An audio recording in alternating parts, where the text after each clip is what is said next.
Hello, my name is Ray Hughes and I'm an interviewer for the Veterans History Project conducted by the Library of Congress in Washington, D.C.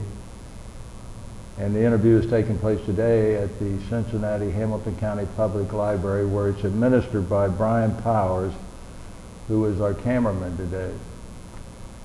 Today is the 11th day of August 2017, and it's a Friday, incidentally. And today we have the honor and privilege of interviewing U.S. Navy veteran John Thomas Sparks, retired Master Chief Petty Officer. And Mr. Sparks, Chief Sparks, it's a pleasure to meet you. And it's all right just to call you John? My pleasure, absolutely, yes. Mm-hmm. John, if you would, tell us the date of your birth and where you were born.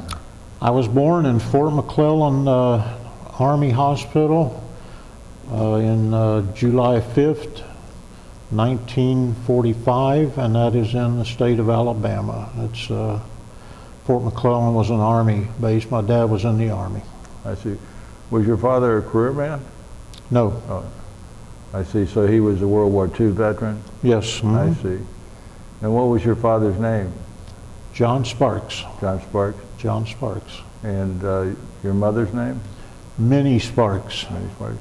What was your mom's maiden name? Cupp. C-U-P-P. C-U-P-P.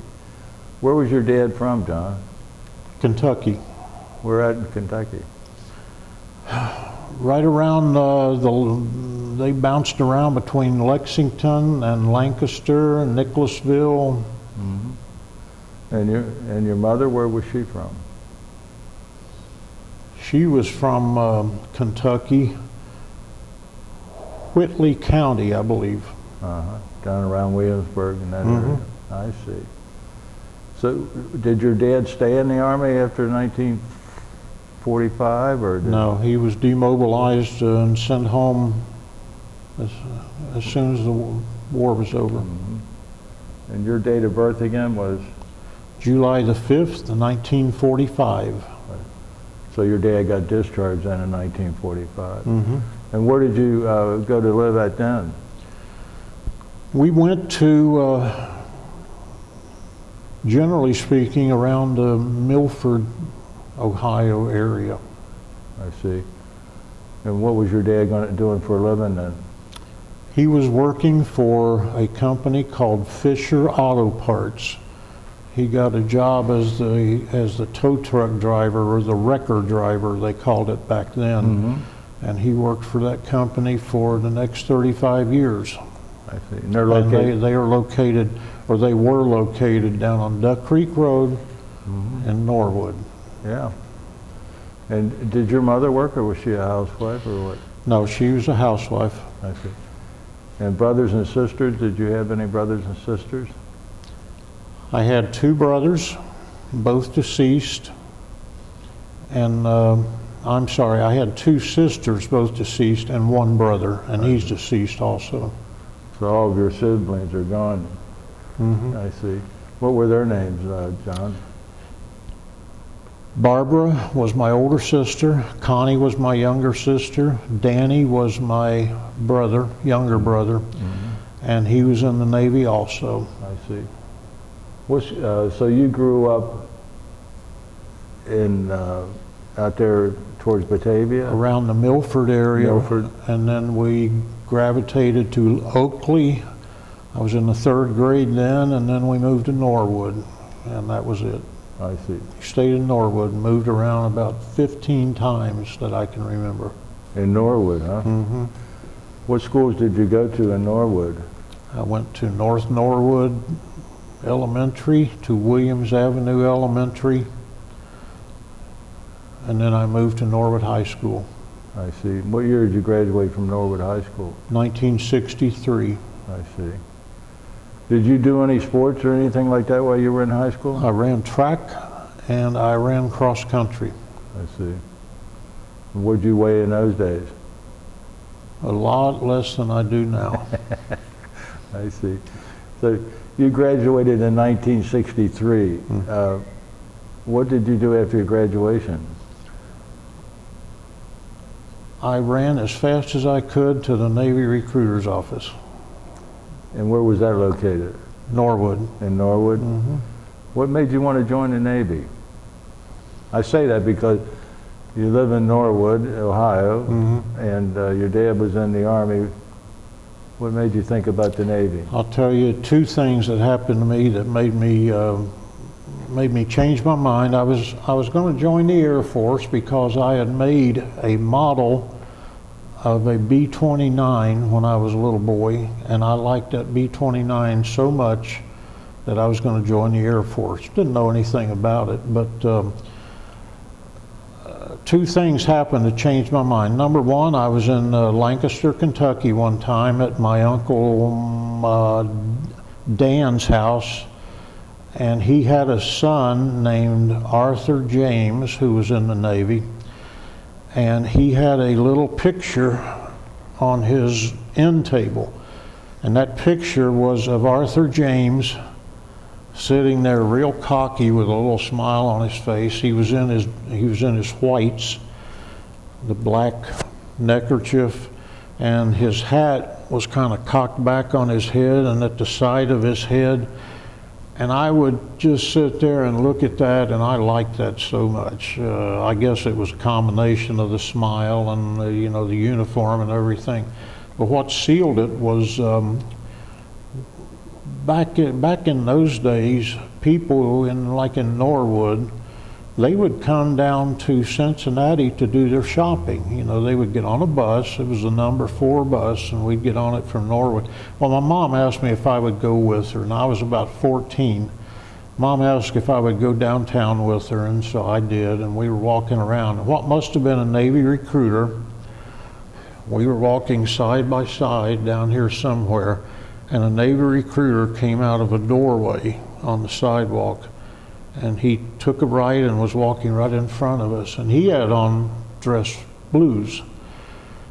And I looked at him while he was walking, and his hat was, on his head, and I saw that collar kind of jumping a little bit, and I saw the bell-bottom trousers, and by the time either he turned off or we turned off, I was going to join the Navy, just because of the uniform. And that's what I did. Now, when you were going to high school, how soon after high school did you join the Navy? Less than a month. And you joined there in Norwood?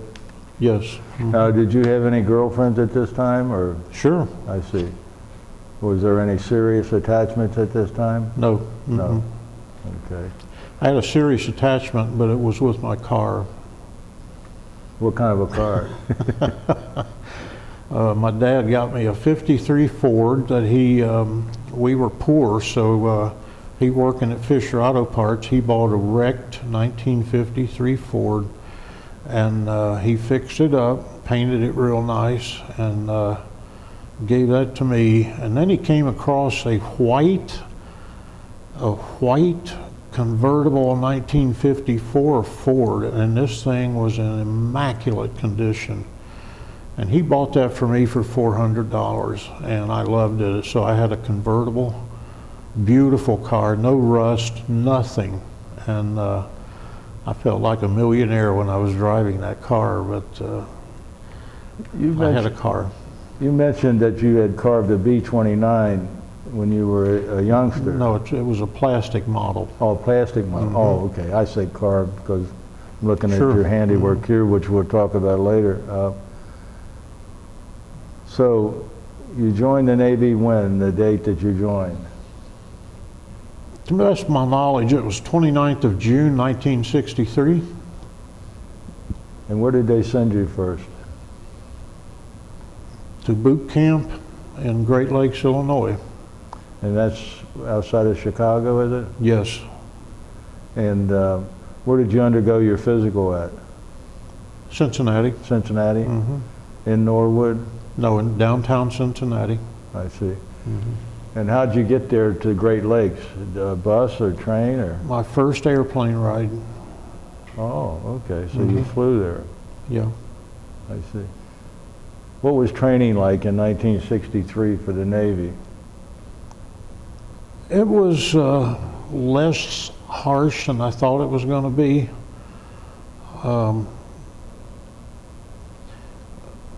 I suspect it was a lot harder than what it is now. I think it's probably more brains now than brawn. But back there, I remember doing a lot of push-ups. So, I don't know, that's what I remember. I remember the food wasn't very good back then. What was duration of boot camp? How long was it? 9 weeks. 9 weeks? Now, after boot camp, where did you go? I volunteered for submarine duty. They sent me to Groton, Connecticut, to the sub base. I got up there and somebody took me a tour through a submarine, and I withdrew my volunteer paper. I didn't want to be on a submarine. Well, I can understand why. You know. I wanted to see the ocean. I see. So, where did you go from there? I went to the USS Camp. Now that was a little DER, that was Destroyer Escort Radar Picket Ship, and we were, from what I was told, that was a post-World War I destroyer escort that had received some upgrades, and then it became a radar picket ship, which meant nobody that I talked to, you might recall it, but you remember the old distant early warning line around the United States? Yeah, DEW line. We stood DEW line picket duty. We would go out and we would anchor for 30 days, for instance, at our designated spot, and just sit there with our radar on.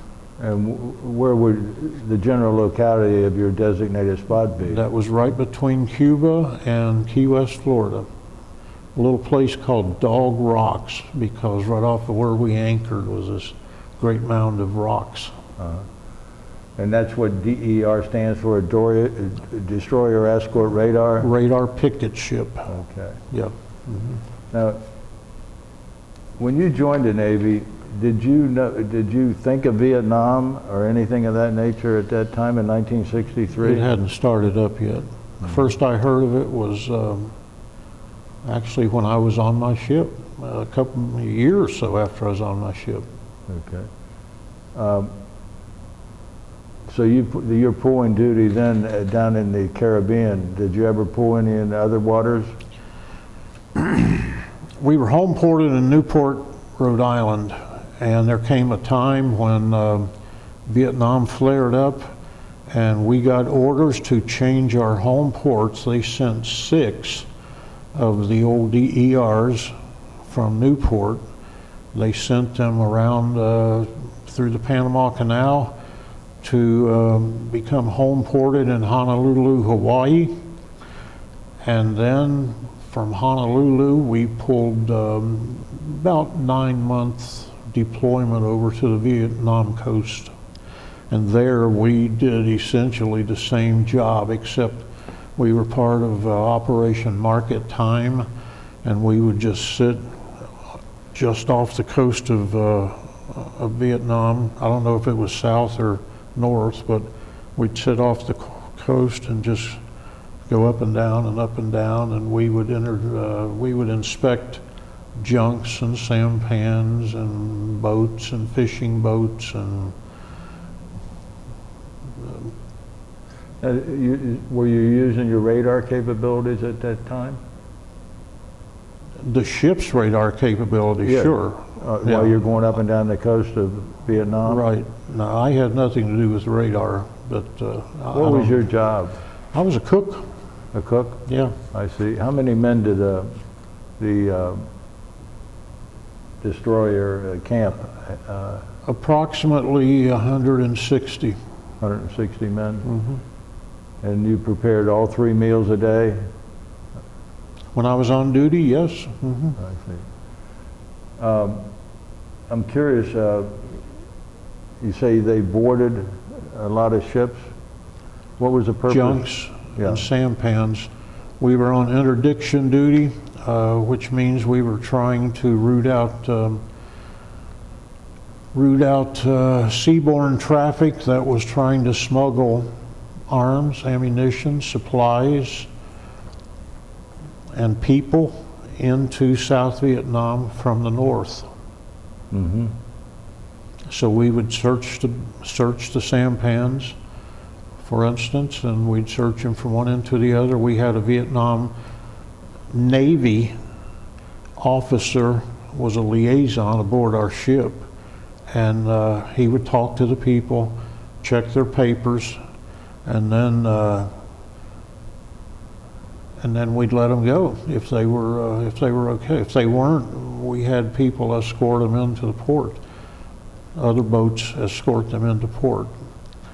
If they were good and if they were friendly and cooperative, we would give them some rice and maybe some fresh vegetables, and we'd replenish their fuel if they needed it, and fresh water if they needed it. Before you went to Vietnam, then you were in Honolulu? Yes. And how long did you stay in Honolulu? Just very short time. We had to undergo some kind of training before we would be certified to patrol in a combat zone. So we underwent that training, which included a lot of gunnery. And when we finished that, they loaded us up with supplies and ammunition and fuel and sent us off. I see. Did you have a port of sorts, or a home port there in Vietnam that you would dock at? No. At any time? No. How'd you refuel? At sea. And is that what? From an oiler. Oiler? Yeah. Mm-hmm. Uh-huh. So you were constantly on the water, so to speak, your entire... Yeah, well, now we did pull in about every month or every 45 days. They would send us into some port, and we would get 3 or 4 days liberty. Mm-hmm. You remember any of the places that you took liberty in Vietnam? Oh, in Vietnam? Isn't that where you would? No, we were sent to Vietnam to do duty off the coast. Right. Okay, we did not pull into Vietnam as such. Where would you take your duty at? Or when you would pull into a port? That was Liberty. They would just send us up to Hong Kong or Taipei, Taiwan, or I don't know, Thailand, Bangkok, and we'd pull in there for 3 or 4 days and then go right back to sea. And then we rotated with the other ships of the group or the squadron, like that. So leave Honolulu and go to the Vietnam combat zone. Right. But we would be at sea, where after a month to 45 days they would send us off somewhere for liberty. And you would travel and then we there would come in the right camp? back. And you would travel for your liberty in the camp, on board the camp? Yeah, well, they'd send the ship off to a port, and we'd pull into the port or anchor or tie up to a dock, and then we'd be able to leave the ship and go on liberty, and then come back to the ship, and then after 3 or 4 days, we'd get underway again and go back to our patrol area.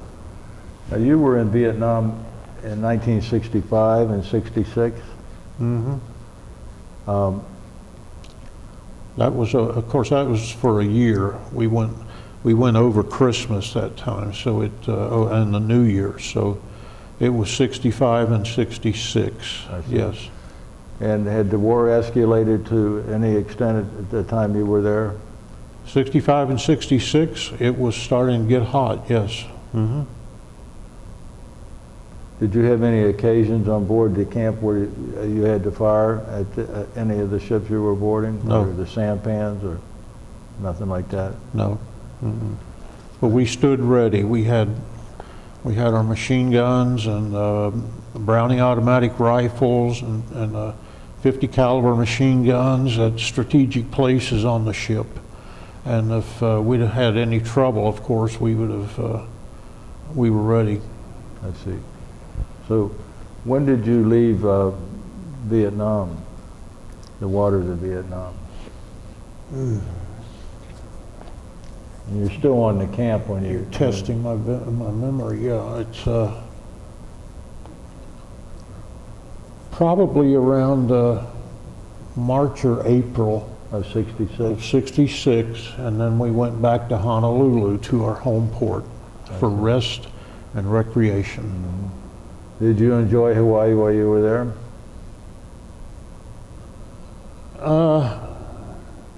Well, I got a tattoo, which I had removed several years later, and I wouldn't say I enjoyed it. No. I was too young to drink, for one thing, and there were no girls around. So, A guy like me, I was raised in church. I had a deep religious background, was raised in Sunday school, church and everything, but I acted like a sailor when I was on the shore, and if there had been girls my age and who was attracted to me,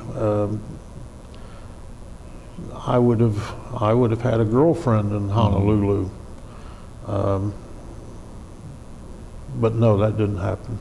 are you living in a barracks while you were there in Honolulu, or No, we lived right on the ship. you live right on the Yeah. ship? Okay, That ship was my home for almost 3 years. I see. So, what was your next assignment, shall I say?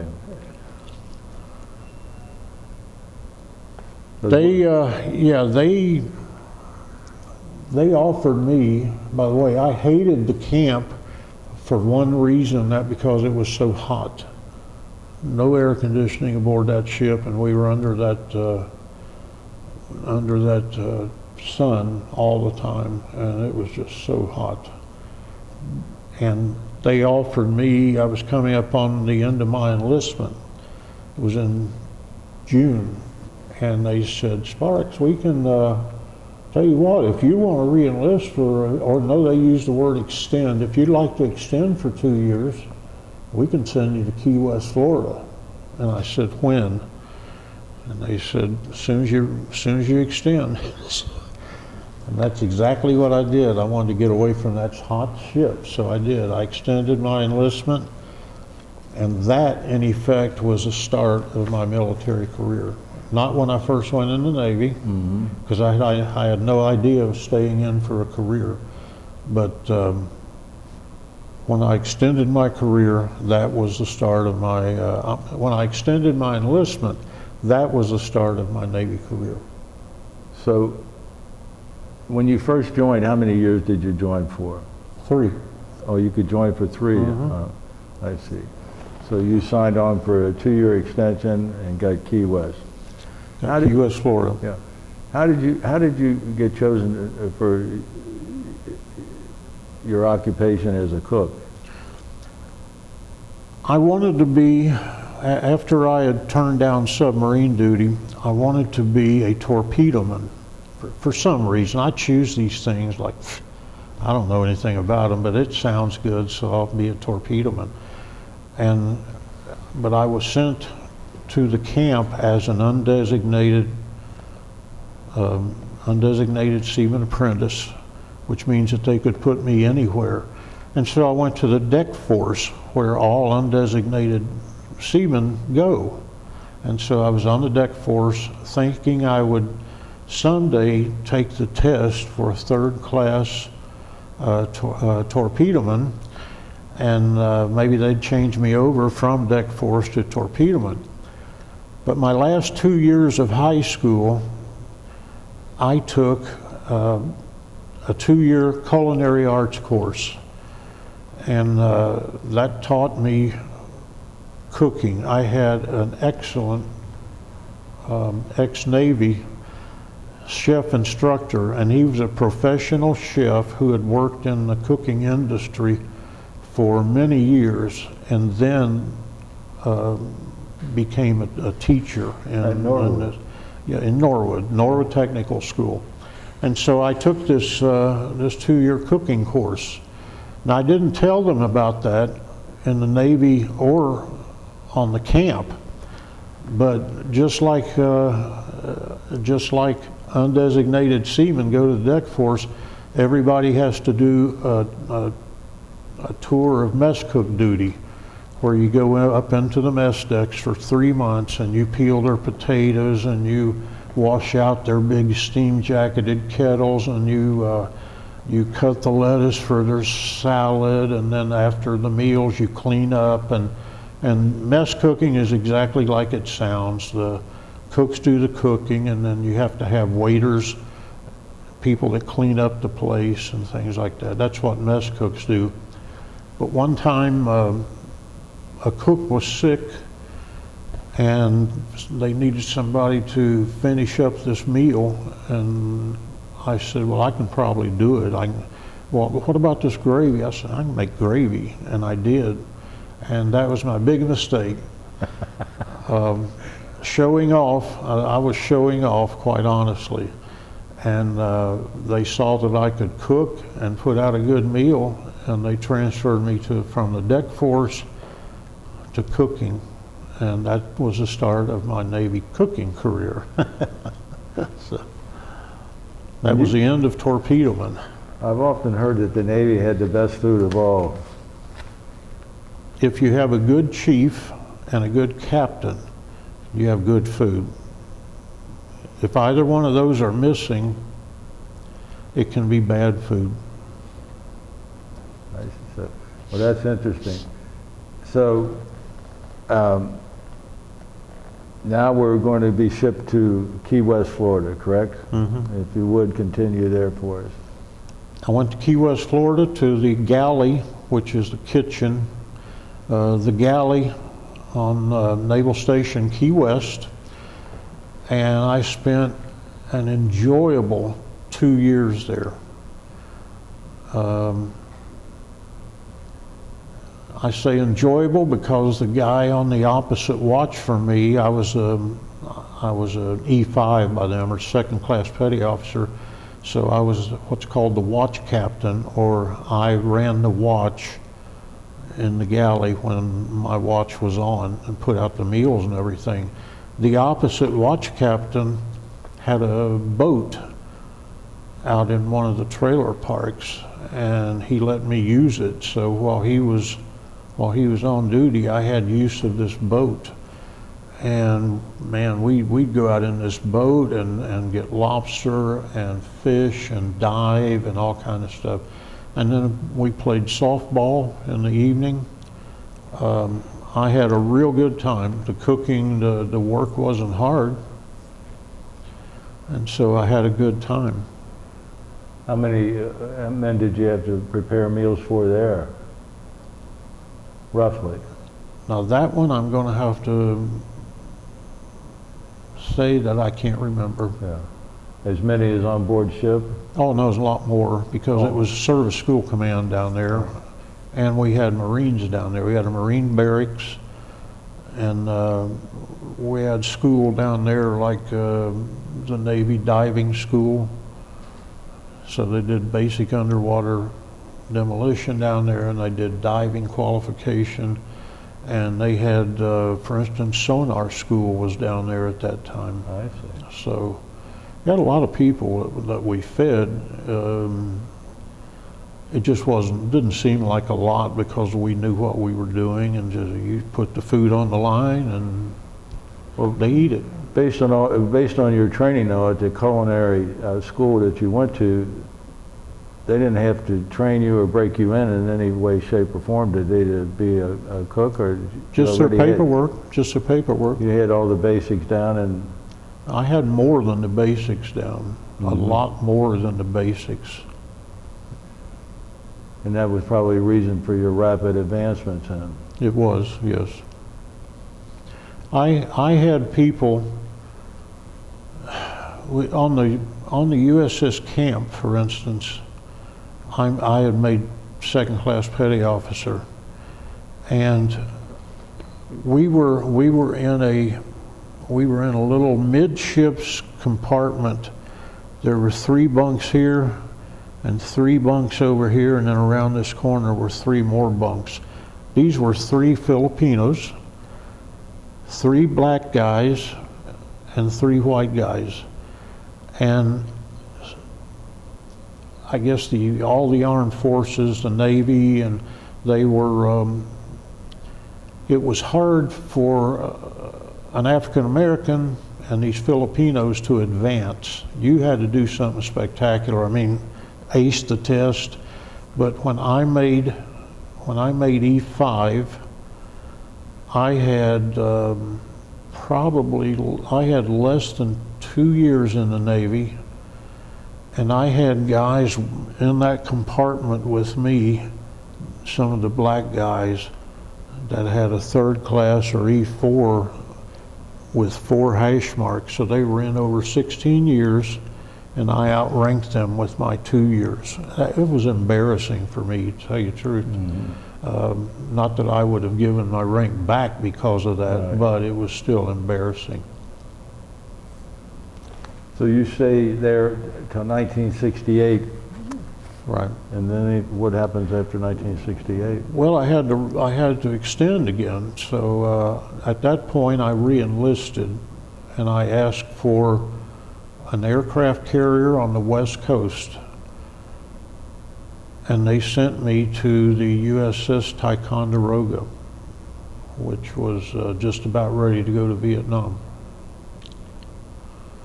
What was your re-enlistment bonus in 1968?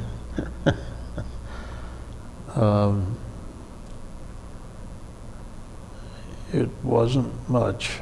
I can't even remember. How many years did you re-up for? 4? 4. 6, 4? Yeah. Mm-hmm. So you finished, in 1968, you finished 4 years then already, or almost 5. 5, yeah. Yeah. Mm-hmm. It's okay. So you go and you join the Ticonderoga, CVA 14? 14, yeah. And where were they at when you went on board? They were in North Island or San Diego, California. I see. Mm-hmm. And how long were you there in California? I was there about 2 or 3 months before they got underway for Vietnam. Right.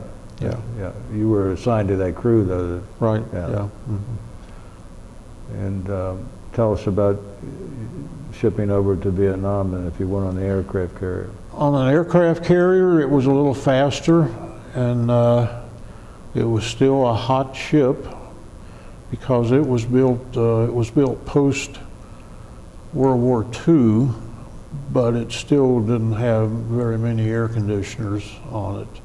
So yeah, I went aboard the Ticonderoga as a second-class cook and was put in charge of the storerooms, and I started working.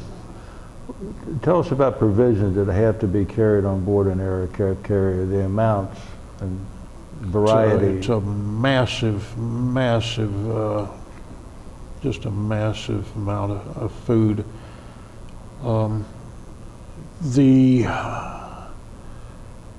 Well, you've got a crew of almost 5,000, okay, and they're going to stay over there for almost 9 months. And we are required by law or by Navy regulations to keep a minimum of 90 days supply of food for the ship, not for other ships or anything, but for our ship. We're required to keep 90 days worth of food on the ship. So 90 days worth of food for 5,000 people.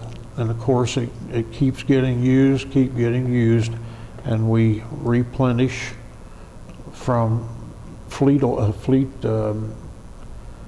do you call them, supply ships. And we just keep getting it in and shoving it out, getting it in, shoving it out. But I think we had these big storerooms we had, I can't even estimate, I want to say, not football field, but let's say a lot bigger than a basketball court. And we had several refrigerators that were just chill for fresh vegetables, fresh milk, as long as we could keep it, fresh eggs, as long as we could keep them, cottage cheese, other cheese products. We would keep that in the fresh reefers, as we called them, refrigerators or reefers. And then we had freezers that we kept frozen meats, poultry, ham, pork, and other things like that in. And they were, you know, basketball court sized things too. We had several of those. No, not several, maybe 2 or 3, I can't remember now. But then we had dry stores, which was number 10 cans of green beans and every other vegetable you can think of. So we had dry stores, freeze goods, fresh goods. What about powdered?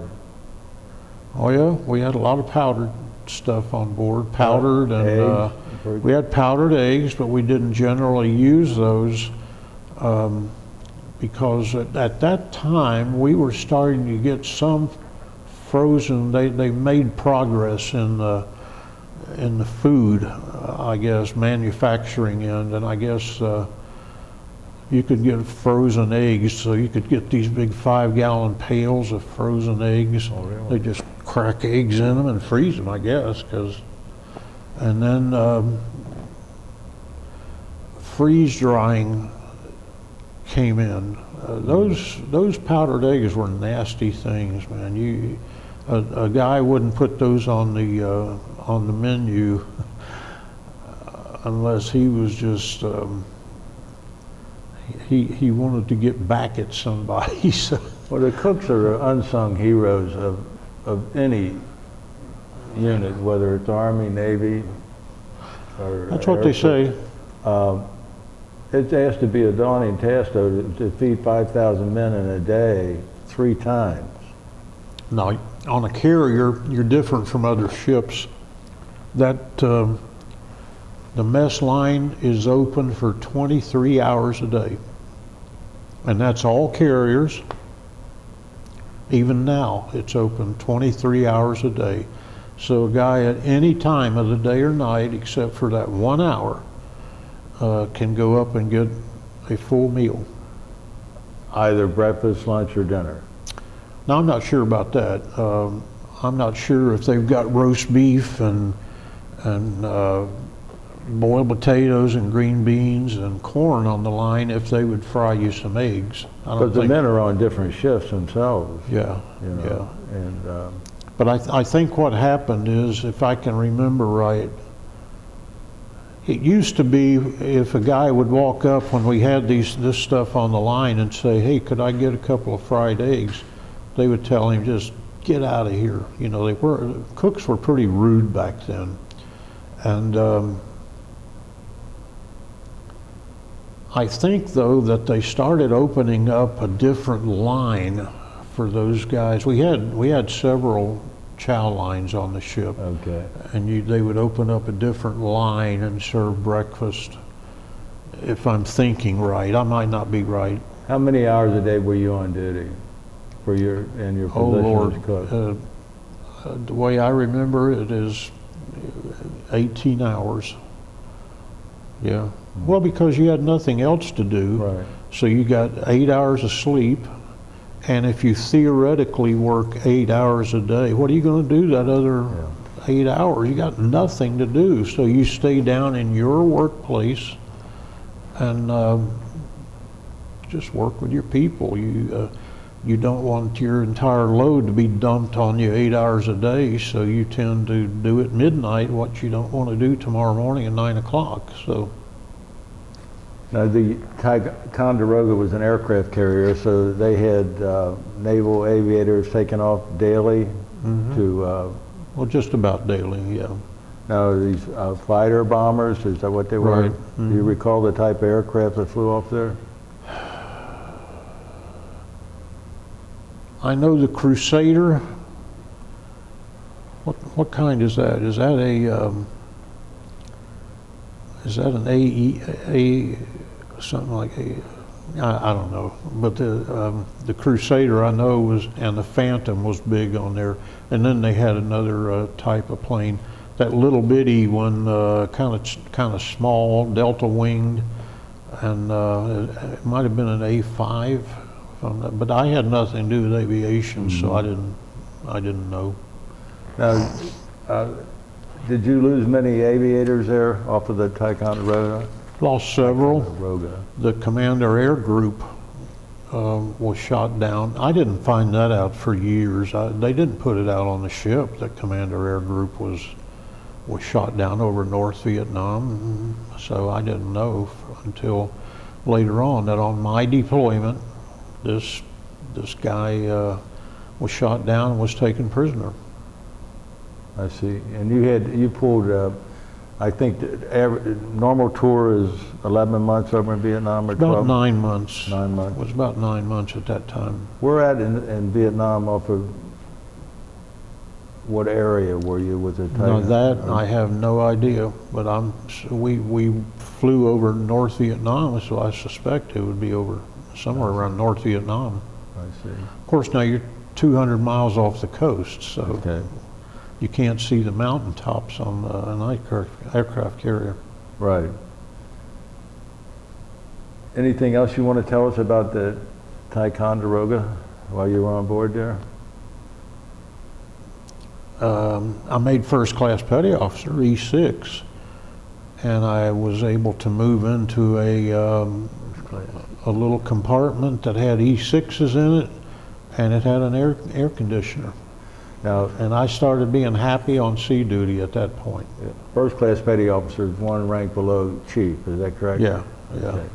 And I just had a little over, I don't know how many years I have in the Navy at that point. Well, at that point, you're getting close to 6 years. Yeah. 5.5 or 6 years. I think 5.5 years I made E6.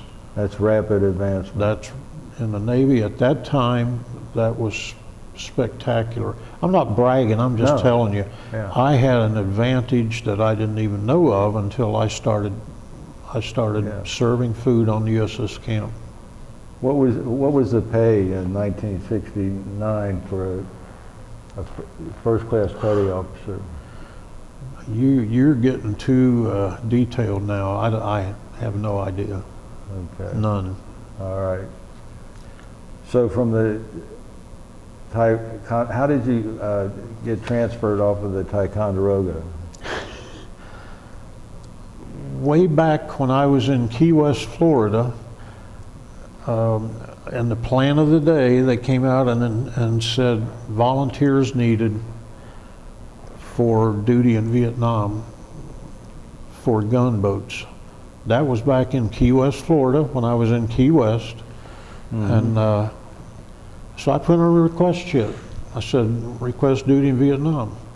And so I knew that if I did a tour in Vietnam, that my promotions would come even faster, especially if I were on gunboats or riverboats. So that's what I put in for, riverboat duty in Vietnam. Well, we got back in after this 9-month tour off the coast of Vietnam. We pulled back in to Long Beach, California, and sitting on the pier was mail bags, and they brought those mail bags aboard, and a couple of days later I was handed orders to Vietnam. So I had to go to survival school, and so went through survival school, and then went right back to Vietnam. Tell us about your survival school. Where was that at? It was there in somewhere in California. I don't know. Might have been near the Marine base. I'm just not sure. They. Oh, wait a minute. No. Yeah. I don't know. I can't remember. So you had one tour in Vietnam already, on the Ticonderoga. Camp. USS Camp. Camp My and the first one. Ticonderoga. And then I did 2 years in Key West, Florida. Then I went to the Ticonderoga and did 9 months, Vietnam, and came back, and that was going to be my third tour of Vietnam. So. Now, that's at Ben Two? Ben Tui. Ben Tui, yeah. RSVN. That is Republic of South Vietnam. So that was a naval support activity, Ben Tui, Republic of South Vietnam. 1970, 1971. Now, are you on board a ship at this time, or are you? No, I'm in country, on shore, on land. Tell us about that. Well, is this a base, or? It was a base, yeah. It was in what was called 4 Corps. Not many people will know what that is, but it's down in the delta of Vietnam. So in the low country that's down, virtually all of 4 Corps is nothing but swamps and water and lakes and rivers and stuff. So they didn't send me to riverboats. They sent me to naval support activity in Ben Tui, and that was the food service operation.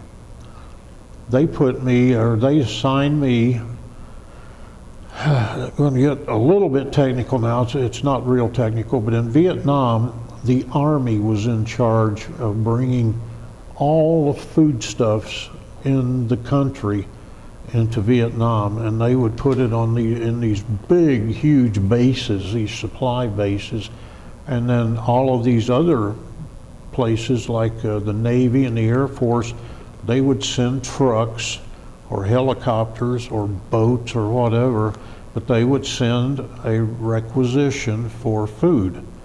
And so the Army established one of these big supply points there in Ben Tui, and that's where I got food for our food service operation. They gave me 3 trucks and 4 or 5 men, and they told me that my job was to go over, my job was nothing but go over to the Army and get our food and bring it back and store it outside the galley, and then as we need it, we'd break down the pallets.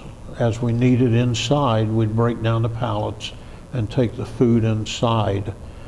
And that's what I did for a year, is go procure food from the Army and give it to, or bring it back to the Navy base.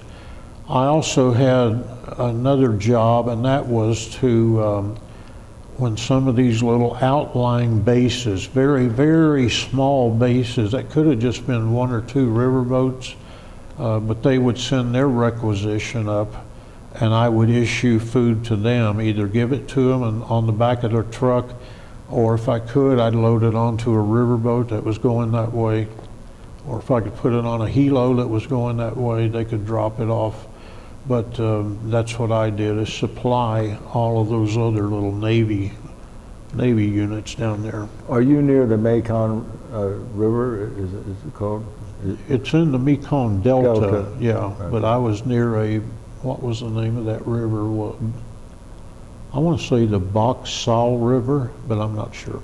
Okay. And at your permanent duty station there at Ben Tui, how many people were you responsible for there as far as food and preparations? Well, that was the Navy support activity, was exactly what it said. It supports all the other units in the area. So we had 2 helicopter units in that area. We had an attack helicopter and some other helicopter unit. And then we had the riverboat squadrons. And then we had, just the staff of the base there. So we fed a lot of people in there. Did you ever have any trouble while you were there with this black market business sometimes you hear about? Do I get read my rights before I answer that? We'll delete anything. Okay.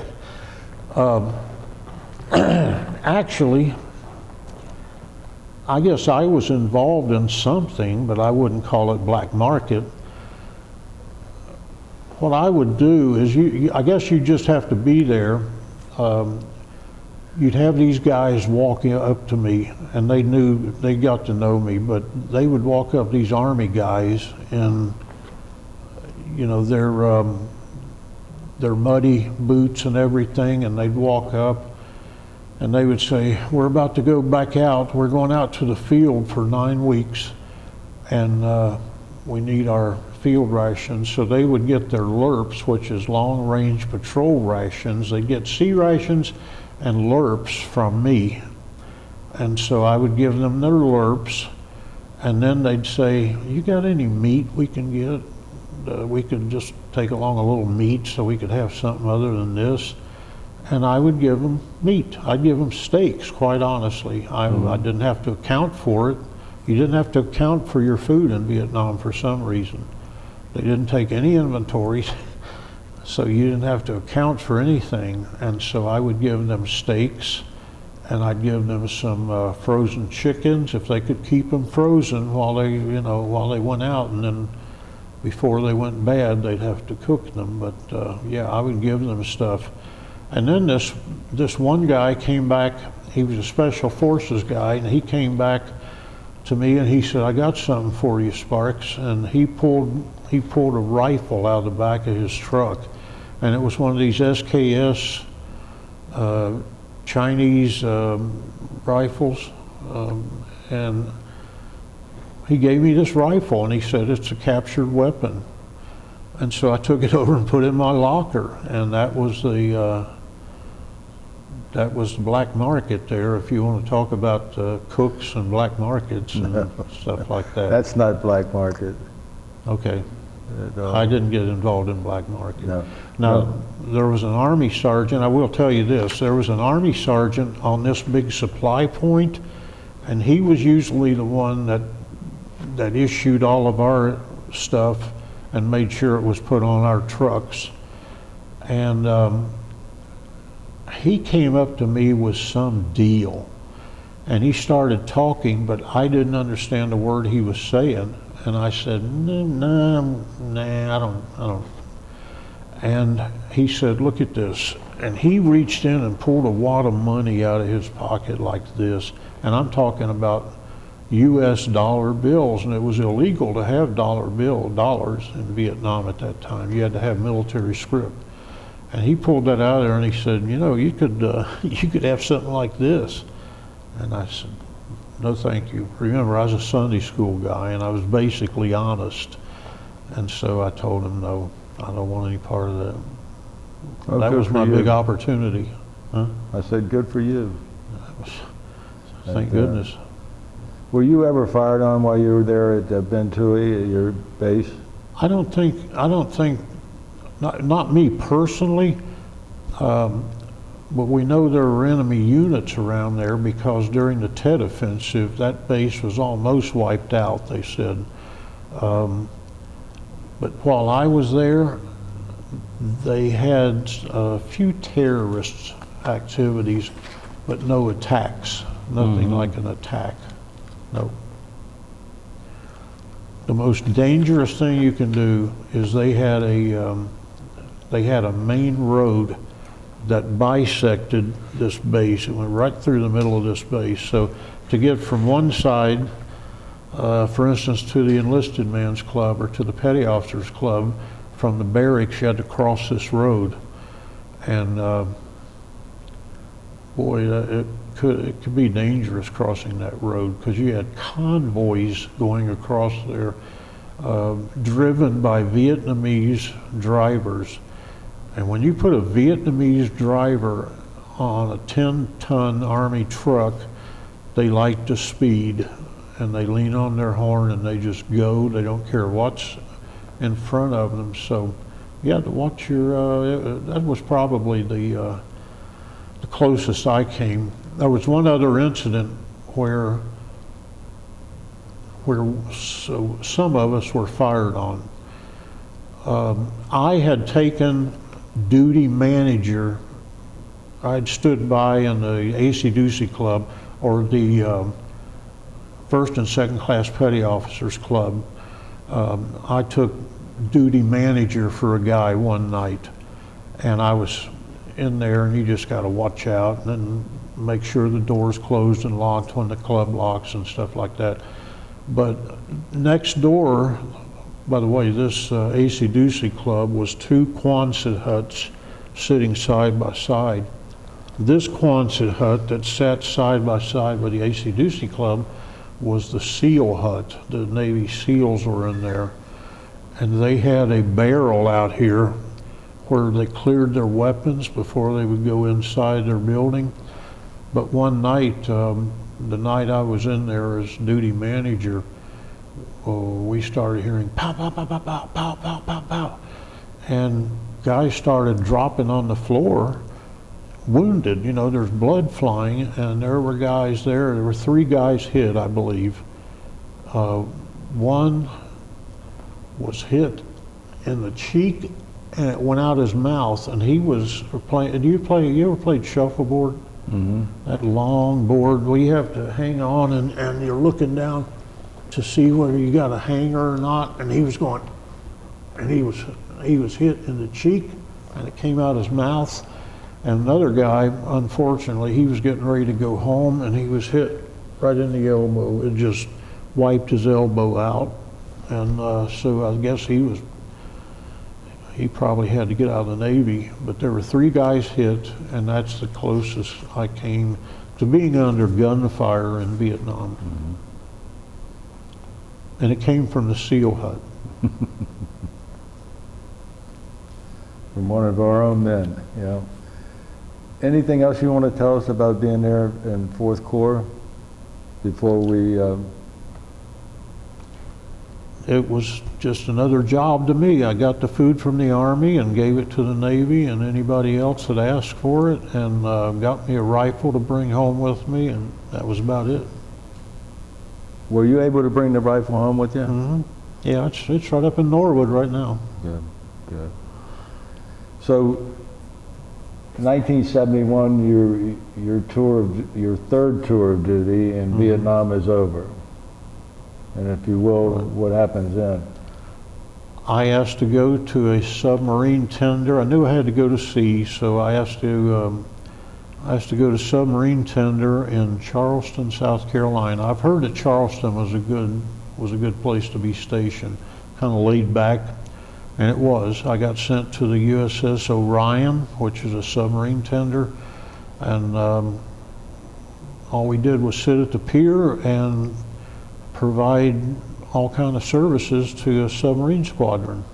What does submarine tender mean? It means mothership to submarines, and a submarine squadron can have anywhere from 6 of the huge boomers. Of course, those were older submarines back then, some of the older nukes, but I think there were like 6 to 9 boats, and we served 2 squadrons of boats. So we had about 21 or 22 boats that we served, being a mothership. And you're furnishing, you don't furnish fuel. Technical assistance. Yeah, technical. Technical assistance while they're doing their repairs and upkeep and maintenance, and if, for instance, a new system had to be installed in the submarine and they didn't have the people to do it or the capability, the submarine would be tasked with, the subtender would be tasked with doing that. So and for instance, if they were doing modifications or some kind of maintenance or upkeep in their galley, for instance, they were going to be down for a week, the crew would walk across the pier and eat in our mess. But the only people you're responsible for on a daily basis are the people on the USS Orion. The USS Orion, yeah. Orion. Yeah. I'm sorry.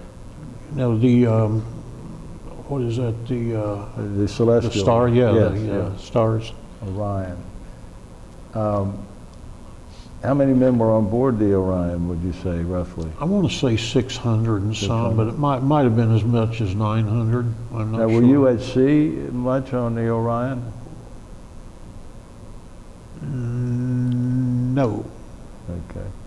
They had a joke that every 2 or 3 years they had to take the Orion out and turn it around and put it next to the pier because the coffee grounds was eating up the water lines or something like that. I'm not sure. I see. Did you do a lot of duty or a lot of free time in the town of Charleston? Mm-hmm. Yeah. And Yeah, that was a good town to do duty in? it was. Yeah, I had a boat. I bought a boat. I had a little one-room apartment, if you could call it that, 1 block off the base. I had a car, a boat, and what else could you want? You're nearing 10 years in the military now, and you're still single? I'm almost rich, yeah. Yeah. Still single, almost rich. Is there anything else you want to tell us about the Orion and your duty on board there before we move on? It was just a fun time. I boated and I just sightsee around the area, go to museums and things like that. I really did that, even as a sailor. And I was on the supply department softball league, played there, and that's when I started playing golf. And are you good at golf? No.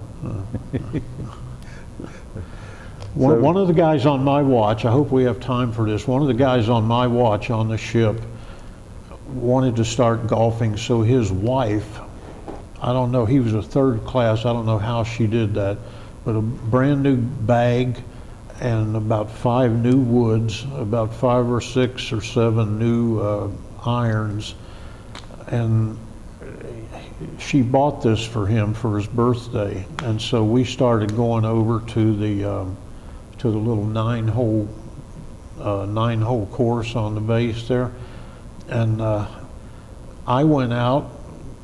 They paid through the nose for those things. I went to a local pawn shop and bought the entire set of woods and 9s and a bag and a cart, plus about 10,000 tees, and I bought that for $65.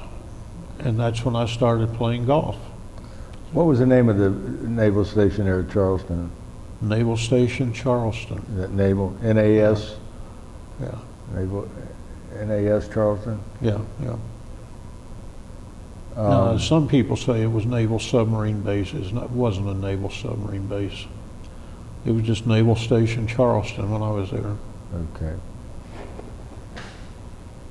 From Charleston, you're transferred again? How did you get transferred from the Orion at Charleston? Did you? The USS Vreeland, which was a destroyer escort, it was a pretty ship. It was one of the newer designs back then, and I loved the outline of the ship. And it was going to be home ported in Athens, Greece. And they were going to actually take, in the States, they were going to come up with a 6-ship squadron of these destroyer escorts, and they were going to shoot them over to Athens, Greece, and that was going to be their new home port. They were going to put wives and everything over there. And so a cook of my rank walked aboard the ship and said, "I'm looking for a swap." Looking for a what? A swap. A swap. You know? Yeah, if you could find the right pay grade and everything lined up, the stars lined up, I guess you could say, you could get a swap, a cross-deck swap. Just pack your sea bag and walk down the pier and walk aboard this other ship. That's what I did. And that ship went to Athens, Greece, and I stayed almost 2 years in Athens. And that was good duty? That was great duty. All of us had girlfriends, and mine was English, and one guy had an Irish girlfriend, another one had a Scottish girlfriend, which is where I started getting into that kind of music and poetry and stuff, things like that. But that's where I started liking that thing, that kind of thing, the Celtic thing. Another one was Australian. You know, we just knew a lot of girls, and they were all different nationalities around the UK, but I loved it there. I had a little yellow Volkswagen van that I bought off an American couple that were touring Europe, and they were about to leave and go somewhere over like to Turkey. So they were coming down the street one day with a for sale sign in this yellow Volkswagen van, and I ran out and stopped them. And they stayed with us for a week. They got 7 days of sailor living, and I bought their van, and so I had a van the rest of the time I was there. You're saying they stayed with you. What do you mean by that? Did Well, you have we all quarters had off the base? We all had an apartment over there. We had gotten an apartment. There was about 5 or 6 guys went in on this one apartment, and my English girlfriend and myself, we got a little house and rented it. So we had a dog and a house and a yellow Volkswagen van. She was a journalist for a Greek shipping newspaper, a writer for a Greek shipping newspaper. And of course I was on the ship, so.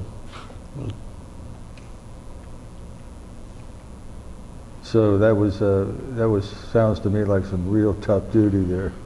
It was it was good duty, put it that way. You're still responsible for preparing the meals for these men on a daily basis? Yeah, or? Okay. And then when you're off duty, you have your own place downtown there? Well, it was outside. It was kind of like Norwood is to Cincinnati. Yeah. Okay. Anything else you want to tell us about Athens? I could tell you a lot, but you probably don't have time. Well then, so you did a swap to get on board the Vreeland. The Vreeland. Vreeland, like a B, huh? Vreeland. Yep. And that was a destroyer escort. Now what we would do is go out in the Mediterranean, and it was very common knowledge that was a hotbed of Russian nuclear submarine activity. And so our mission was to locate a Russian sub and stay right on top of it and harass it and hit it with sound waves and everything until it surfaced. A captain of the Vreeland could almost guarantee his next promotion by getting a Russian submarine to come up to the surface. We never did.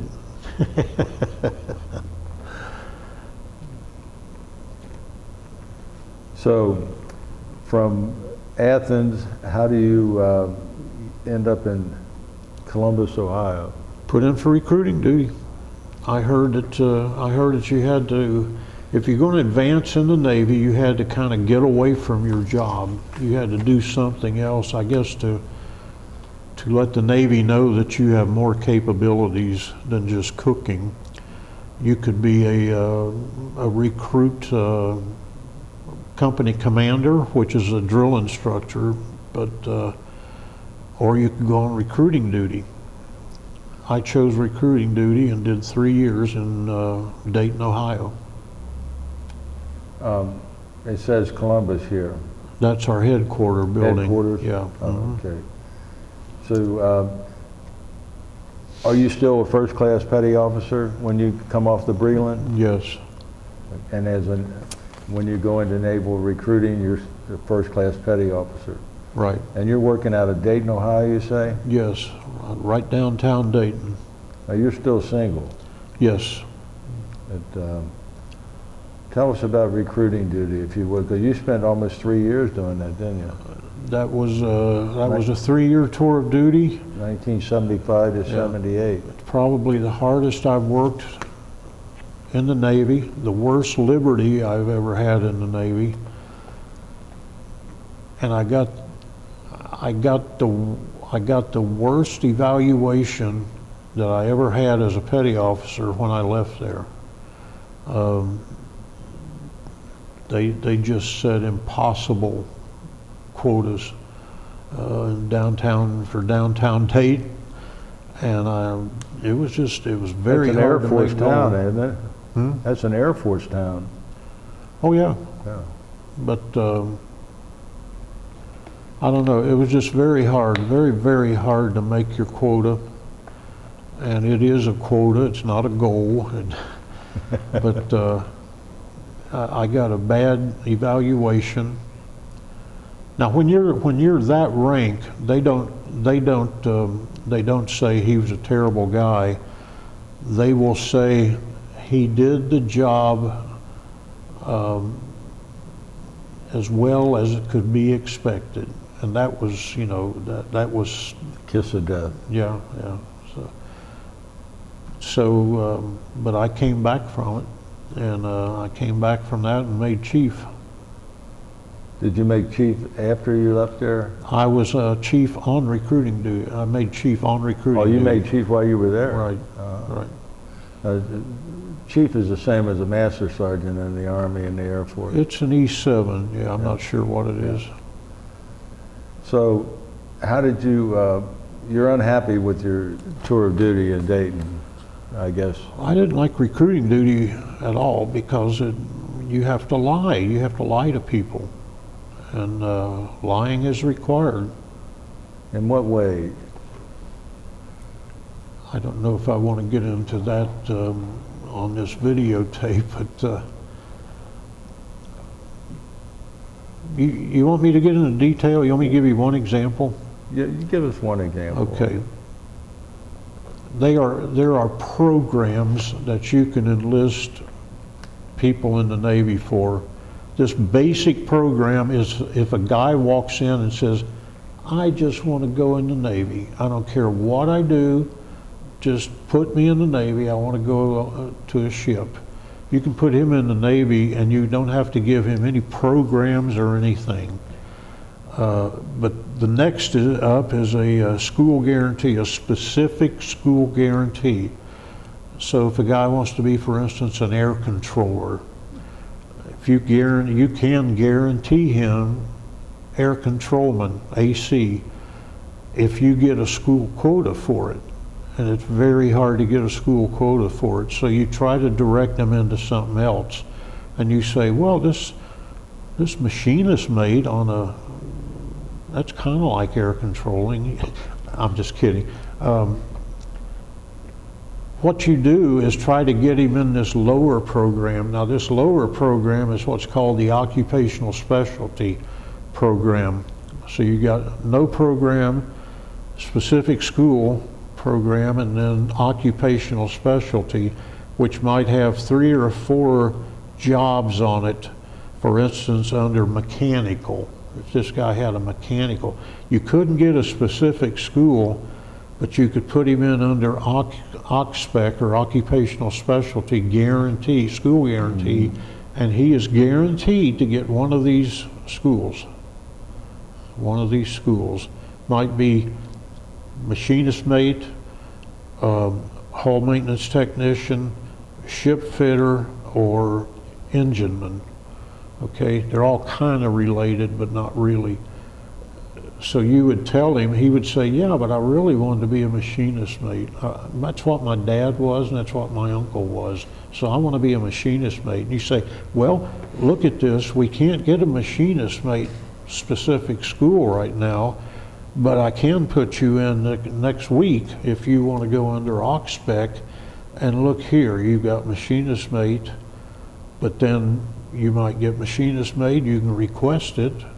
Or you could get these other mechanical things. No, I want to be, so you have to say, well, I can't guarantee you machinist mate, but let me look at the figures. And you get down here and look, and you're going, well, right now they need machinist mates more than they need any other one of these jobs. So if you would go in like right now, you would almost sure 99% you'd get machinist mate, knowing that the guy is not going to get machinist mate, or he has a 4 in 1 chance.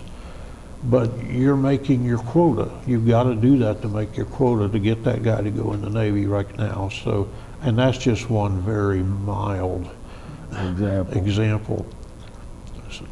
People could, I heard this right from a recruit's mouth, but the Army would tell a person, they would come in and say, I'd like to go into computers. And they'd say, okay, sign up and you'll go into computers. Well, the computer was located in a tank. You know, so that's the way the Army worked. But say they would give you computers, but it's located in a tank. Yeah, but we didn't do that bad. But well, you're a chief petty officer, and you're transferred to the USS San Jose. How did you get on the San Jose? And what is the San Jose AFS? it's an AFS.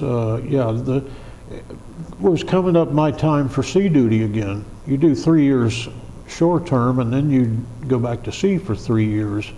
Okay. And so my time was up on recruiting duty. I just asked for a ship on the West Coast. Mm-hmm. And they put me on the USS San Jose, which is first of all, the A stands for auxiliary, and the FS, I don't know what but we carried all kinds of repair parts, jet engines, we carried fuel, but the main thing we carried was dry goods.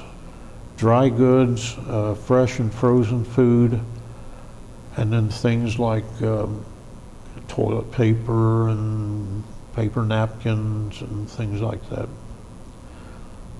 You're also the cook on there, or in charge of cooks now? No, I was now. I came on there with a tour of recruiting under my belt, and they needed somebody in the. What am I trying to say? They needed somebody that knew about re-enlistment programs and how to get people to re-enlist. They had a 4% first-term re-enlistment rate on there, which means of the people that are third-class petty officers, when they come up their time for re-enlisting, only 4% of those would re-enlist, and that looks very bad for the captain. And so they assigned me to Command Educational Services Officer, Command Training Officer, and Career Counselor, Command Career Counselor. And anybody that wanted to re-enlist had to come through me. And I would try to get him the school that he wanted, or mm-hmm. another assignment that he wanted. If I could get him to re-enlist, I would do it. So, so I wasn't in food service anymore. Okay. And you spent 3 years on that duty. Yeah. Now, were you on this San Jose? Were you out at sea or at port? Yeah. Spent a lot of time at sea. We got underway and went to a Westpac deployment. We just went to the Western Pacific, and first place we landed was Subic Bay, the Philippines, and our ships do a lot of operations over there, and all we did was go out to sea and supply ships. We would be their supply point. So 2 or 3 destroyers come up alongside us, and we'd shuttle goods over there to their ship. We also had 2 helicopters that would just lift up pallets and set them on the ship, go back and forth, back and forth. Sometimes we had 4 ships that we were servicing at one time. The San Jose, 1 ship here, 1 ship here, 1 here, and 1 here. Or an aircraft carrier over here and 2 ships over here. Some of those was amazing. Are they done by transferring on a line? Mm-hmm. And helicopter? It's called a highline. Had highline transfer and the helicopters. So you had 3 years duty on that then? Right. Mostly at sea? I would say mostly at sea. We did some time back in the States, and then we were sent out again, and this time while we were over there, you remember when the Iran hostage crisis occurred? Mm-hmm. Jimmy Carter. Yeah. Well, we were sent to the Indian Ocean over to Diego Garcia, and so we had to go through Singapore, you know, that canal over there, whatever it is, and Singapore, and our home port over there was Diego Garcia, Indian Ocean territory. And then we were sent up to the Arabian Sea. We were loaded to above the waterline and sent to the Arabian Sea to service those ships that were up there, thinking we were going to war with Iran. And so that's what we did. We spent a lot of time at sea. And that Tell us about Diego Garcia. What is Diego Garcia? If you put a map of the Indian Ocean up, you throw a dart at the Indian Ocean and pull it out, the size of that hole is Diego Garcia. It is a kind of a horseshoe-shaped atoll, which is several islands that comprise Diego Garcia. The main island, they had a runway after this incident occurred. They put Navy Seabees over there real quick, and they developed a runway for Air Force planes and Navy planes. And Diego Garcia, it was as hot as blazes, and it had white sand beach like I've never seen before. And it was just a tropical island paradise except for the heat. You just couldn't stand the heat. Where's it located in relation? It's in the Indian Ocean. It's right square in the middle of the Indian Ocean. It's a former British territory. It's called the Indian Ocean. The British Indian Ocean Territory, I think it was, BIOT, British Indian Ocean Territory. And is that south of India? Geographically, for people listening, where is it geographically in relation to, say, India? India would be to the northeast of Diego Garcia, but it was a lot of miles. What country's closest to it? Nothing. Nothing. There's nothing close to it. All right. So we're at 1981 now, and your 3 years duty on the San Jose is up. Is there anything else that you want to add about duty on the San Jose? It was the best sea duty that I ever had because it was air conditioned. I came off as a senior chief petty officer, and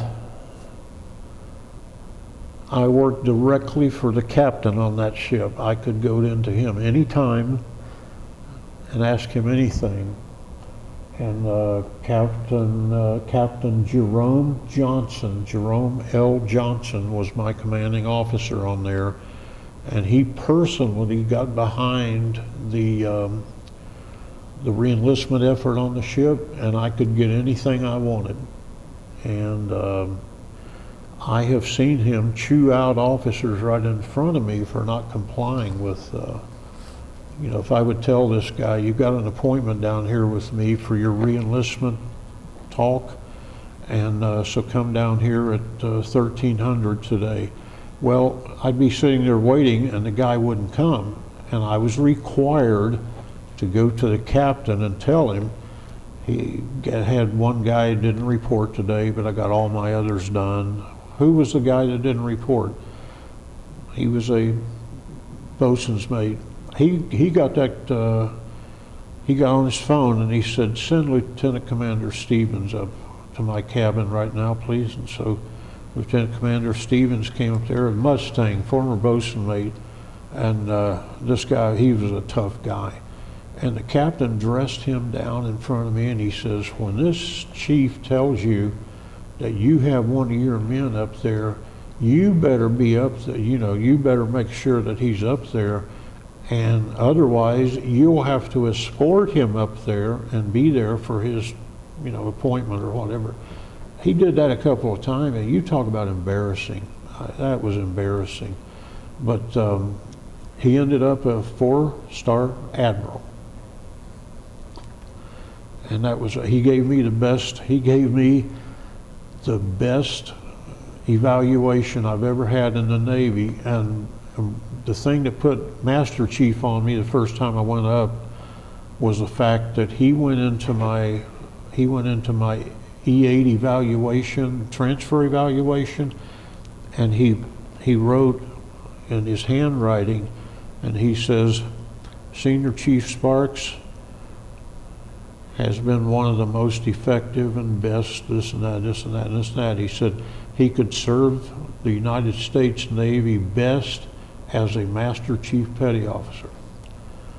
And that kind of endorsement, and you got it. So I made Master Chief the next time up, next time I took the test. And when was the next time you took the test? Were you? I can't remember. I say take the test, that's just kind of a term. I think back in those days, they had stopped making E7s and E8s take tests for advancement. I think you just had to put your service record and all your evaluations in front of the board. When were you promoted to Master? Master? Just before leaving Great Lakes. So in other words, I was Senior Chief the whole time up there. About the last 2 weeks I was a Master Chief. Around 1983 then. Yeah, 1983.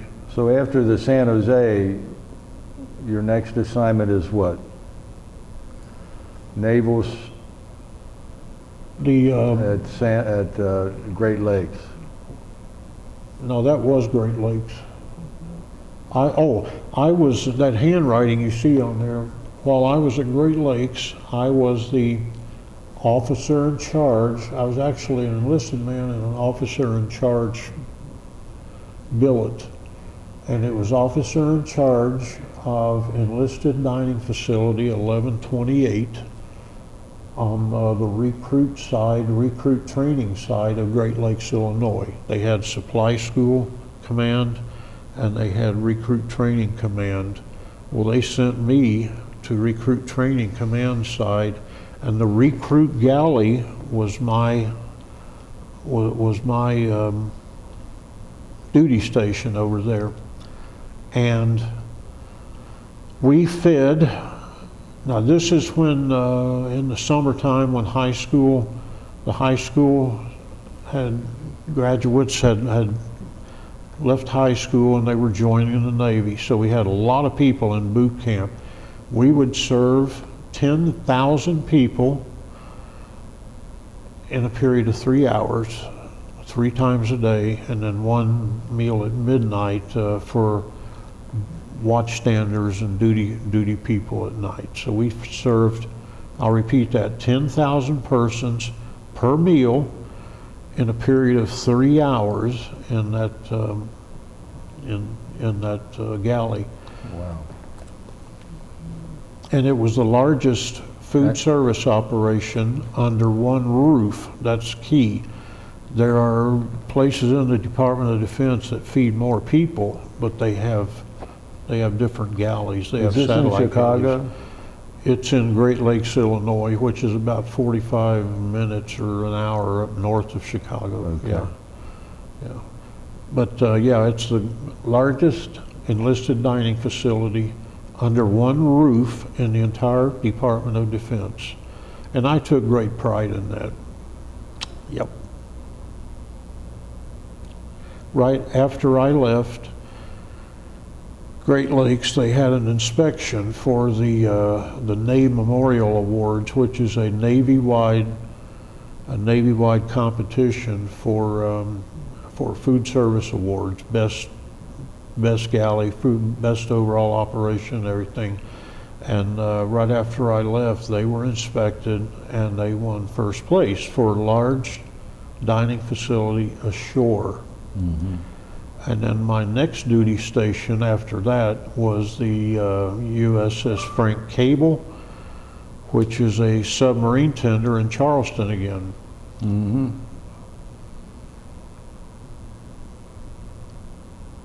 And you are you're doing, now you've been promoted to Master Chief, I was Yeah. in charge of the mess on there. So I was the leading food service, leading chief, they called it. So I was in charge of the food service operation on there. Now, the Frank Cable, you're at Charleston again? Yeah, uh-huh. Now, is that the same routine on there as you had before, where they moved it occasionally to prove it was turned around? It was underway twice. We went up to Annapolis, Maryland one time to do something, I don't know, but that was the only time it moved. Most of the time, right there in Charleston. Yeah. Are you living on board ship, or did you get yourself an apartment down I there? had another apartment. I see. Yeah. And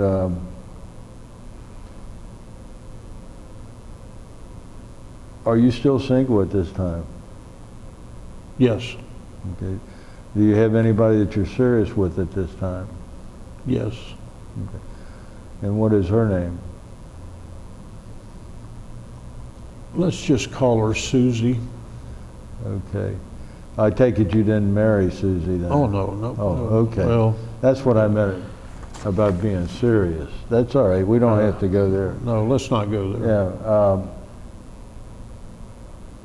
So, are you at Charleston when you elect to retire from the Navy? Yes, yeah. And you retired, it says here, on the 31st of March, 1986. So you did Right. 3 years more duty there Mm-hmm. at Charleston. Yeah.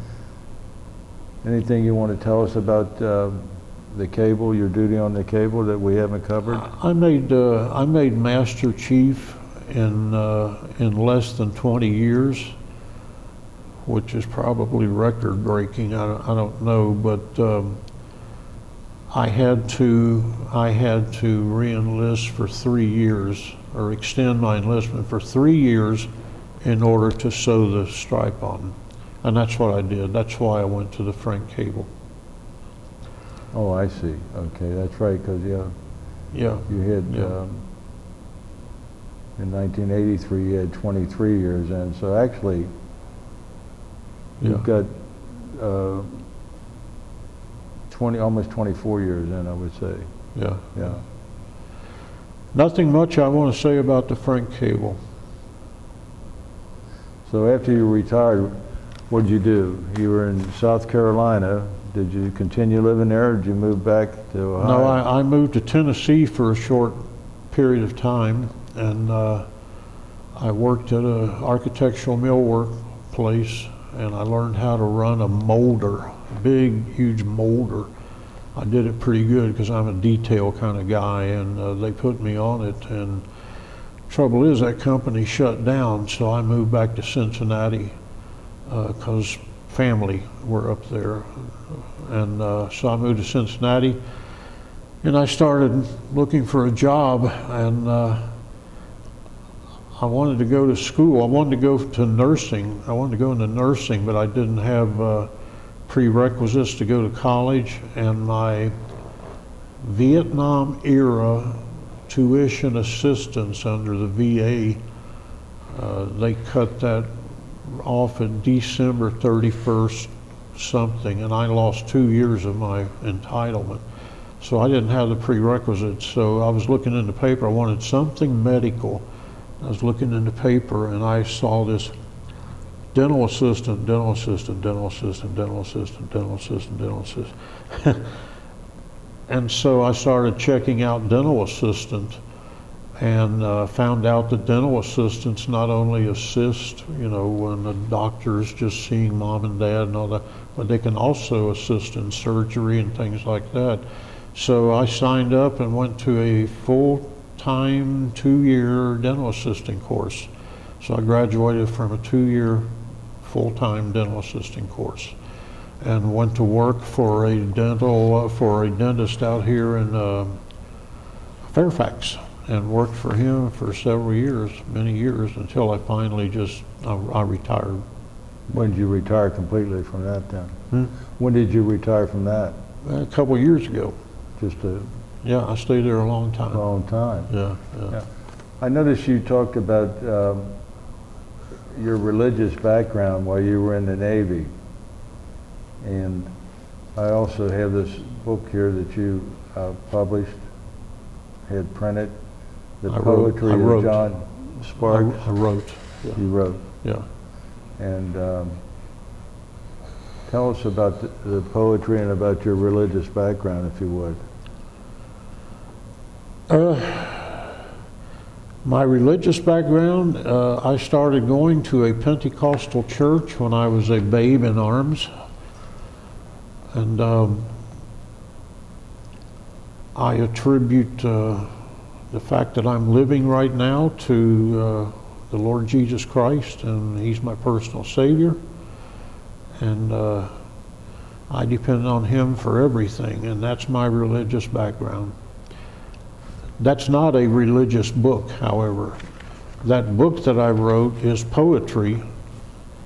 It has some general poems in it, and I would say general kind of Americana poetry, and then it goes off into Celtic, Scots and Irish, things like that.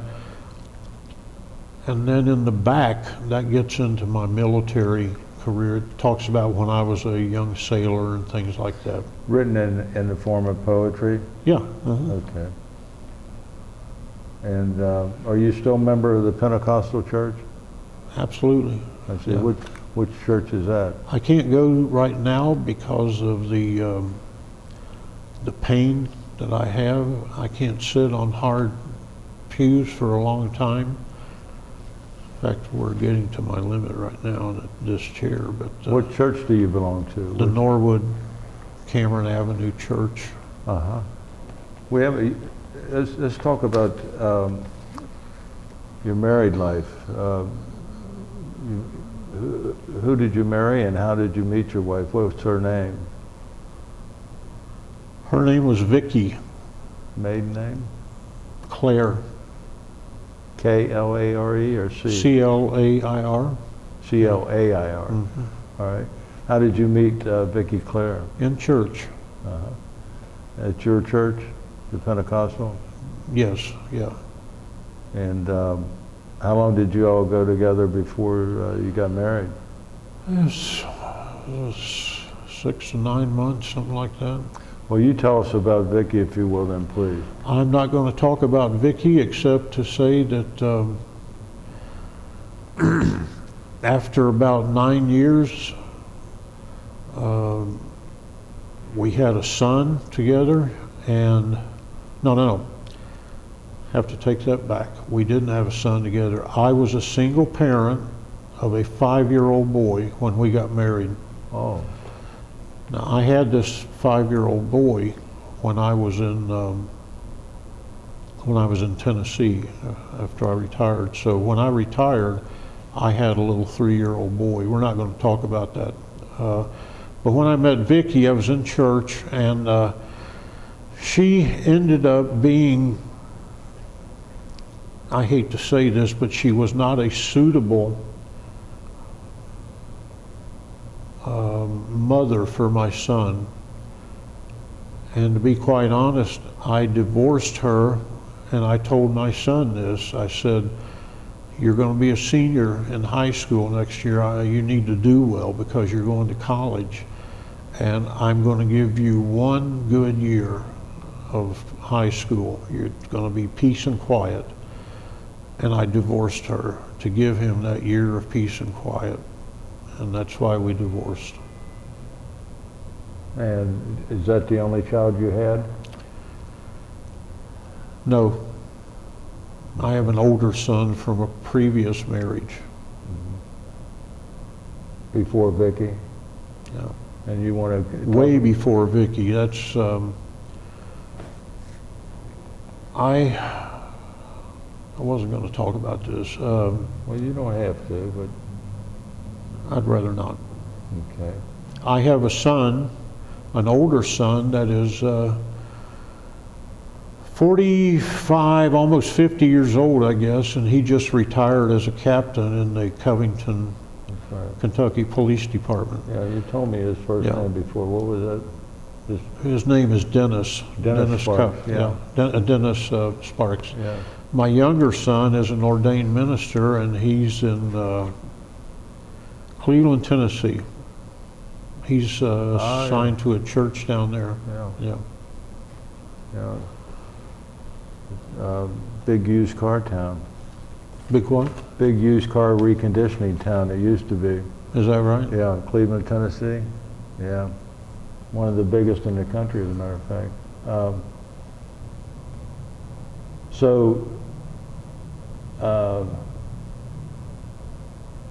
You're also known for your, what can we call it? Is that a hobby? Yeah. Is that? Well, in addition to writing, my hobby is making these wooden boats. I carved these out of a solid block of wood, and then I add all the little extras onto them, scraps of anything I can get a hold of. You want me to hold that still? That's a good angle there. Now that's a gunboat, a Vietnam War type gunboat? This is a gunboat that I remember. As much as I could, I made it look like one of the ones that we were serving overseas.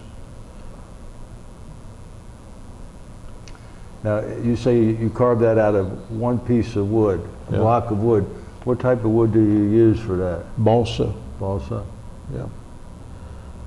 So this whole thing here and the cabin is one piece of wood, and I just add things like a veneer. I had mahogany veneer for the roof, and all these little things on here are just little parts and junk that I pick up off the street or out of trash cans, or You even have a Yeah. rudder on there? Is that? yeah.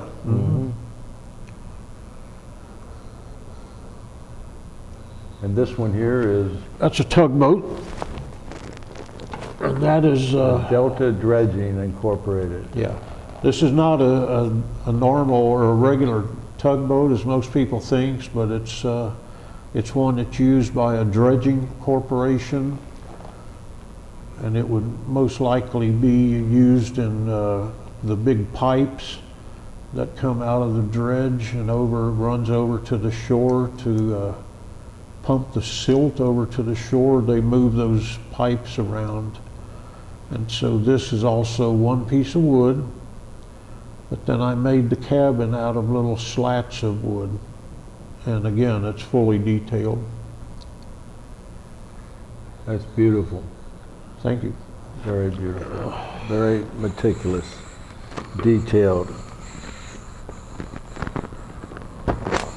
Well, we're at this point in our interview, I'd like to see if Jack's thinking, if you had any questions, Jack? Jack, I is it? guess the only question I have is, I don't know how John became such a talented person. It's been a real pleasure to get to know him. With his command of the English language and his poems, his culinary prowess, his shipbuilding, you just marvel what the man can do. And Brian, how about you, my friend? I had a couple of questions. You mentioned working with Filipinos. Was there a lot of Filipinos in the Navy when you were there? In your time? There's been Filipinos in the Navy for a long time, and back during the war, the Second World War, and after, and then right up to the time when I joined the Navy, the only job that a Filipino could get in the Philippines and come right into the U.S. Navy was as a, what did they call them? A steward's mate. And they would serve officers. They would fix their food, serve it in a restaurant style in their dining facility. They would take care of, sweep up around and do certain things around the officers' berthing, and they would make sure that their showers and their bathroom facilities and everything. So they could advance. They could advance in rank and that, become a chief steward. But then right around, I want to say it was around 1970, right around the time I was in Vreeland, they opened up and said Filipinos can do anything in the Navy. They can do anything they qualify for. If they qualify as machinist mate, they can do that. If they qualify as an air controlman, they can do that. They don't have to be in food service or steward's mate anymore. I was just kind of curious, like you're on an aircraft carrier and you're running the kitchen and stuff, and you're feeding a lot of guys. That produces a lot of waste. I mean, how would you handle? How is that handled on an aircraft carrier? That many men. How is things disposed of? It goes right over the stern. Everything. Put in plastic bags and, well, at sea, if you're at sea and it's unlimited disposing, we'd have these big garbage cans, and all the food and everything would go into these garbage cans, and then they would be taken to the stern and poured over into these big chutes that would go down and it would hit the water. Later on, they started using plastic bags, and they discovered that that was really bad for the environment. It was actually, I guess, better when they would just dispose of everything open without a plastic bag. But I know that the ships I was on, we just took it right out to the stern and threw it over. Was there a certain type of ship that you had a preference to serve on?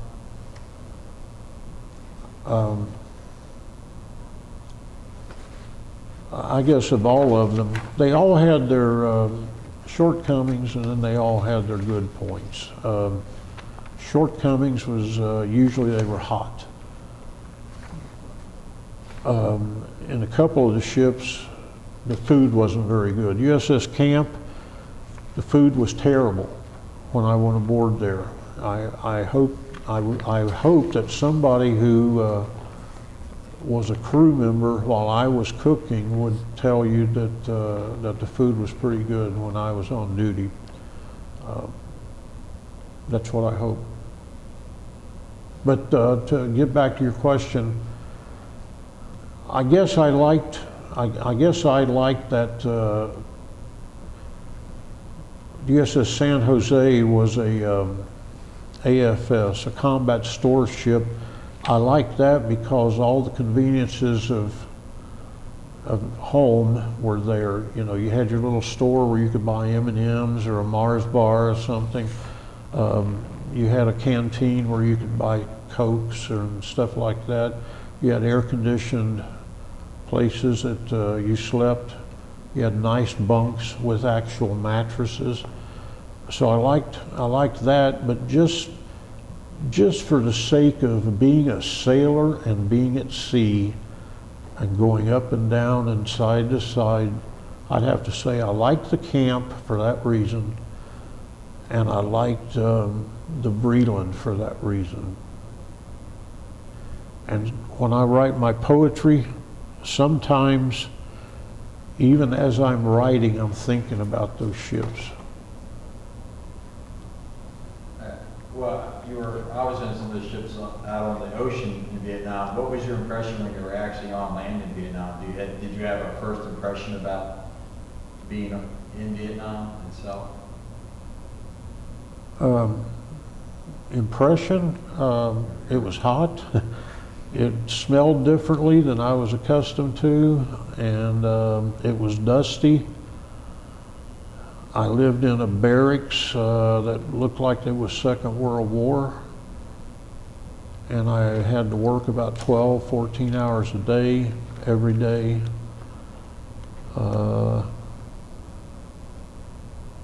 I wasn't in any, I didn't ever go to sleep afraid that something was going to happen. I never did. I was lucky in that extent. Well, my last question is, you became a Master Chief, which is pretty impressive. Can you explain why that's important, or if people aren't aware of what a Master Chief is? The armed forces are structured from pay grade E1 down at the bottom. You're an apprentice when you go in, and you're an E1. What are you in the Marines as an E1? I was in the Air Force. Or Air Force? Private. Okay, you're private. And then you go private first class, lance corporal, corporal, staff sergeant, and then you keep going up like the, those are pay grades: E1, E2, E3, E4, E5, E6, E7, E8, and E9. Master Chief is E9. You don't get any higher than that in the Navy as an enlisted person.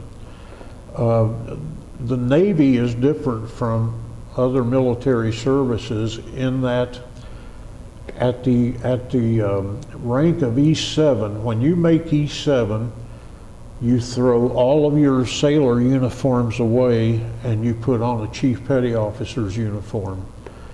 And you go to different quarters. You're no longer sleeping with the riffraff, if I could put it that way. You know what I mean? You have a different dining facility. You're completely segregated now from everybody else on the ship. A Chief Petty Officer is known as a technician. Theoretically, an officer could go to a Chief Petty Officer and ask him just about anything in the technical part of his job and be able to get an answer.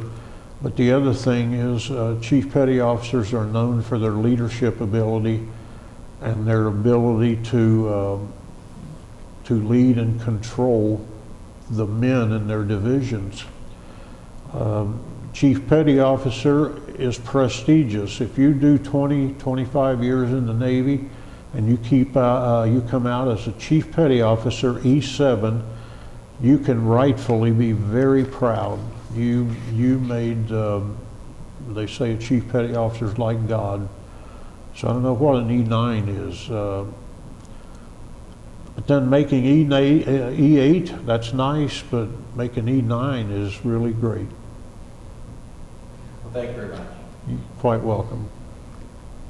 Well, John, we've reached the end of our interview, and I want to take this time to thank you for the interview, and thank you for your service to our country. Thank you very much. It was my pleasure. Thank you.